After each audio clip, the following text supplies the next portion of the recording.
К актуальной информации по COVID-19 количество заражений в Коми превысило 5900, суточный прирост плюс 52 пациента. Выписаны 68. На территории региона, отмечают санитарные врачи, сохраняется нестабильная ситуация с распространением коронавируса. Поэтому решением оперативного штаба проведение ряда запланированных республиканских мероприятий рекомендовано перенести на неопределенный срок, либо провести их в формате онлайн.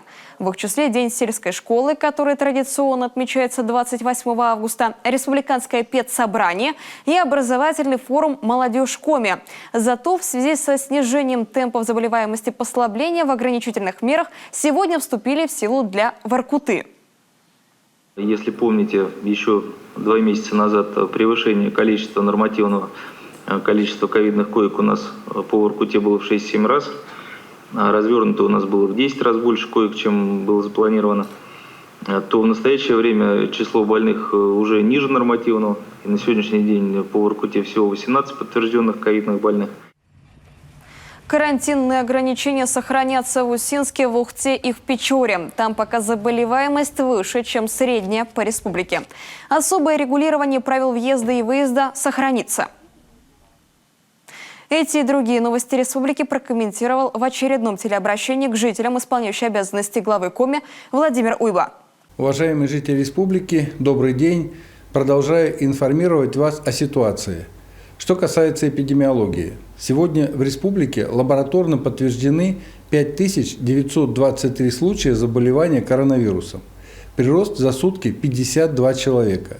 Под медицинским наблюдением 2206 человек.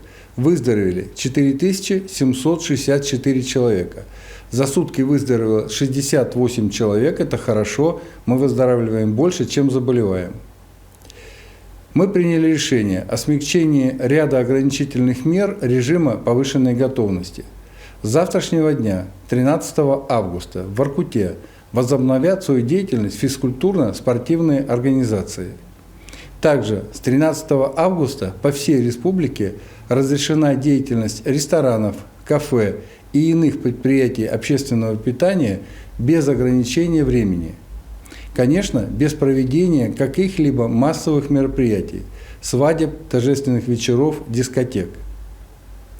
Сегодня республику с рабочим визитом посетил полномочный представитель президента России в Северо-Западном федеральном округе Александр Владимирович Гуцан. Мы провели ряд встреч и совещаний, обсудили текущую эпидемиологическую и социально-экономическую ситуацию в республике, а также меры по восстановлению экономики и поддержке бизнеса. Мы провели совещание по вопросу реализации в республике национальных проектов. Хочу сказать, что несмотря на пандемию и введенные в связи с ней ограничения, работа по нацпроектам продолжается. Каждый из 12 нацпроектов направлен на улучшение качества жизни людей. Поэтому их исполнение – наиважнейший приоритет в работе правительства республики.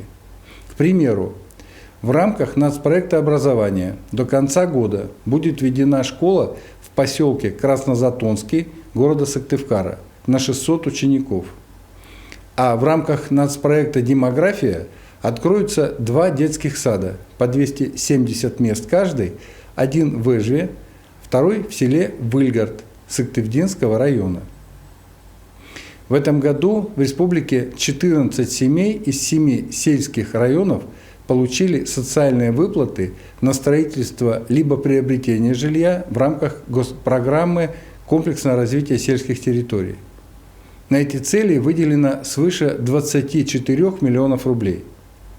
Программа улучшения жилищных условий очень востребована. Она позволяет привлечь на село молодежь и прежде всего специалистов, работающих в агропромышленном комплексе и социальной сфере. Сегодня день памяти первого главы республики Юрия Алексеевича Спиридонова. Он ушел из жизни ровно 10 лет назад. Юрий Алексеевич руководил республикой на протяжении 12 лет. Внес значительный вклад в ее развитие. Я не был знаком с ним лично, но много о нем слышал. Его ценили и ценят как выдающегося государственного деятеля, надежного товарища. Люди, знавшие его, отзываются о нем с теплотой. Уважаемые жители республики, это все основные новости, которыми я хотел сегодня с вами поделиться. Будьте здоровы, берегите друг друга. До завтра.